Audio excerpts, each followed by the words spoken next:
there's a little tiny knot, a little bitty thing, little double, just like little snake eyes right there. And there's a hole right in the middle of both of those. Itty bitty tiny hole. And if I leave it alone now, it's going to give me grief when I start finishing. Actually, there's another one. There's one right up here too. When I start finishing, they're going to take forever to fill those things up. But what I'm going to do is take a teeny drop of super glue and drop it in that hole.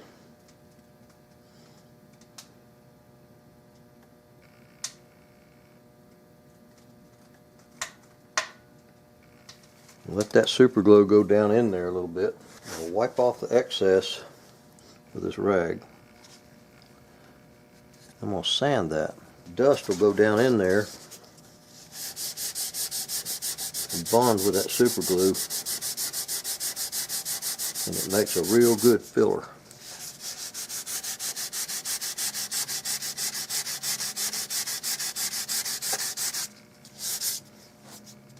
Actually, now that it's full of dust, I'm going to put just another little tiny bit of liquid in there and let it bond with that dust.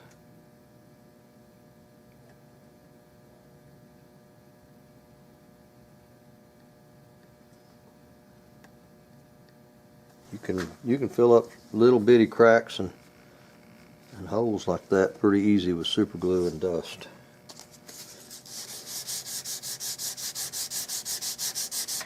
Just want to make sure that you get all the glue residue from around the hole gone. And it doesn't take that much to sand it off, really. And when I finish that, it won't take so long for that to fill up, because that finish is like water. The finish is so thin it'll go to the bottom of the hole, and it's just like pouring water down a hole. It just will not. It takes coat after coat after coat to fill it up.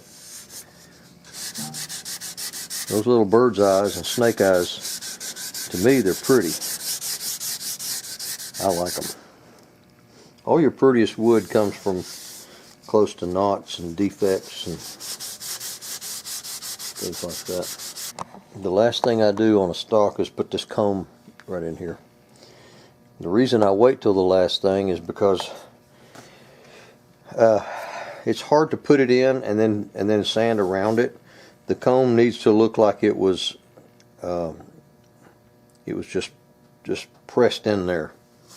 So it's easier to just wait till everything, all the shaping is done, and then stick it in there. Now on this particular rifle, because there's a cheek piece, it's right-handed obviously, I'm only going to put the comb relief on one side instead of on both sides, because this kind of interferes with where the cheek piece is. You can do it, but I like this way better.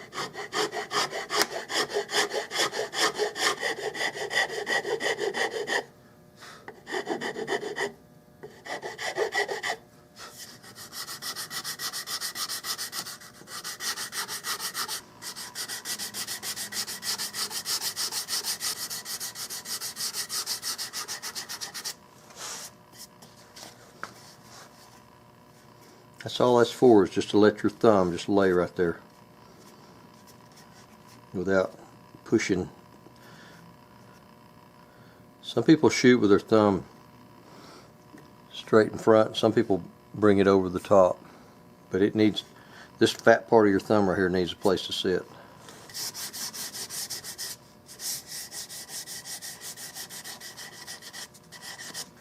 All right, a couple things have to happen before I can start finishing. One, I've got to put a serial number, my number, on the back of this, underneath this pad. I'm going to polish off the edges of this pad where I've sanded it, even with the stock. It has 220 grit sand marks on it, and I've got to buff those off. So I'll buff that down with 600 paper. I have to assemble the gun into here. All the metal and wood has to go, just give it a final fit. And with the gun in place, with the action bolted in, everything in place, I will draw out my checkering pattern, because I like to have it. The checkering pattern needs to go to a certain point in relation to parts, certain parts on the action itself. It just looks better if you put it on there with this in place. And then I'll pull it all back apart and start my finishing. I'll cut my outline and then I'll start finishing.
I'm keeping my finger here against the back side of this so I don't round that edge over. This edge here has to stay razor sharp.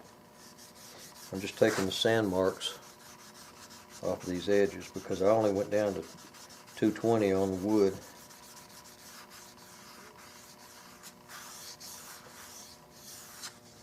And 220 will leave a scratch, little bitty scratch marks on that plastic.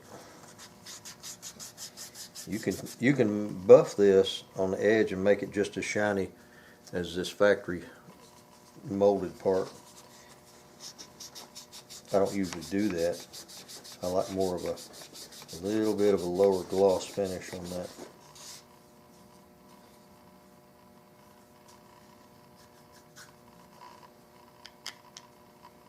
I like to use painter's tape because it doesn't leave any sticky residue on the stock. What I'm going to do is line up, back line with this crotch right there. And I'm going to bring this front line to where it lines. There's a crease on the very top of this metal. Comes down, and I'm going to just continue that line down and catch the top of this checkering pattern. Something like that.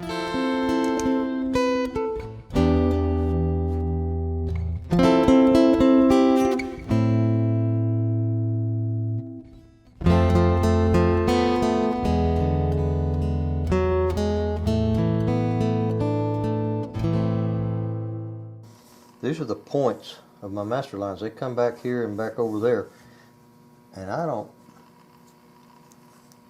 see where they go. Oh yeah, I do. Right here's this one. It goes back this way, and right here's this one. It goes up that way.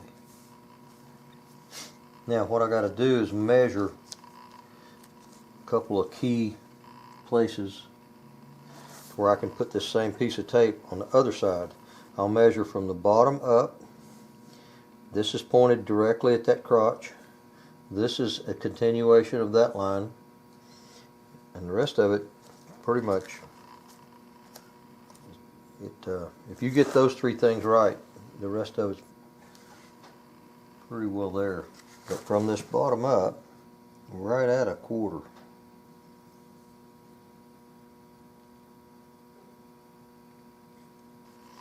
That gives me a pretty good idea.